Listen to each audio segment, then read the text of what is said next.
నా పేరు doctor G Ravi ప్రభు. SVRR government హాస్పిటల్లో సూపరింటెండెంట్ కింద ఉన్నాను.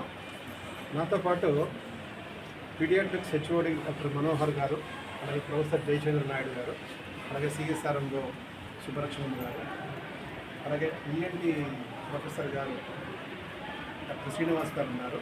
ప్రత్యేకంగా ఈరోజు మనం ఎందుకు చెప్తున్నామంటే, మన దగ్గర మన హాస్పిటల్కి వీరబల్లి మండలం నుంచి రాజంపేట దగ్గర ఉన్న మటిలి అనే గ్రామంలో నుంచి ఒక పిల్లవాడిని తీసుకురావడం జరిగింది.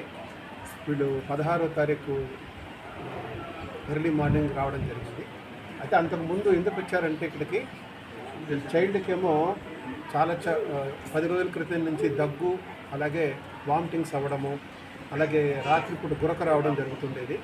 ప్రత్యేకంగా కారణం తెలియలేదు. అన్ని హాస్పిటల్స్లో, ప్రైవేట్ హాస్పిటల్స్లో అన్ని చోట్ల తిప్పితే కూడా వాళ్ళు దానికి సరియైన చికిత్స, సరియైన డయాగ్నోసిస్ చేయలేకపోయారు. కానీ మా హాస్పిటల్కి వచ్చిన తర్వాత పర్సిస్టెంట్గా ఎక్స్రేస్లో చూపిస్తే 2 డాట్స్ మాత్రమే ఉన్నాయి. ఊపిరితిత్తుల్లో అన్నవాహిక దగ్గర 2 డాట్స్ మాత్రమే కనిపించాయి ఎక్స్రేలో. కానీ అదే పనిగా అదే చోట ఎన్నిసార్లు ఎక్స్రే తీసినా కూడా ఆ డాట్స్ ఉండడము, తర్వాత ఏదైనా అనుమానం కొద్ది ఏదైనా ఫారెన్ బాడీ ఏదైనా ఉందా, ఏదైనా మింగితే ఏదైనా ఇరుక్కుందా ఇసోఫాగస్లో, అంటే అన్నవాహికలో అని చెప్పేసి ఈఎన్టీ సర్జన్ గారు డాక్టర్ శ్రీనివాస్ గారేమో అనెస్థీషియాలో మొత్తం అంతా పరీక్ష చేసినట్టయితే ఒక ఎలక్ట్రానిక్ చిప్ అనేది, అంటే మామూలుగా మనం కంప్యూటర్స్లోనూ ఇది మనం వాడే ఎలక్ట్రానిక్ చిప్ అనేది, రిమోట్ చిప్ అనేది అది లోపల గొంతులు ఇరుక్కుపోవడం గమనించారు. దాన్ని చాకచక్యంగా డాక్టర్ రాధా ఎనెస్థీషియా మేడం వాళ్ళ టీం తోటి డాక్టర్ శ్రీనివాస్ గారు గమనించడం జరిగింది. పేషెంట్ కూడా ఇప్పుడు కంప్లీట్గా రికవర్ అవుతున్నారు. చైల్డ్ కూడా కంప్లీట్గా రికవర్ అవుతుంది.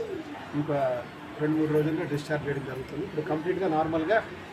అంతకుముందు ఏంటంటే ఆహారం తీసుకోవడం కూడా కష్టంగా ఉండేది చైల్డ్కి. ఇప్పుడు ఆహారం తీసుకోవడం అన్నీ నార్మల్గా అయిపోయింది. అయితే ప్రత్యేకంగా ఎందుకు చెప్తున్నామంటే, మనకి అన్ని గవర్నమెంట్ ఫెసిలిటీస్ అన్ని కల్పించింది.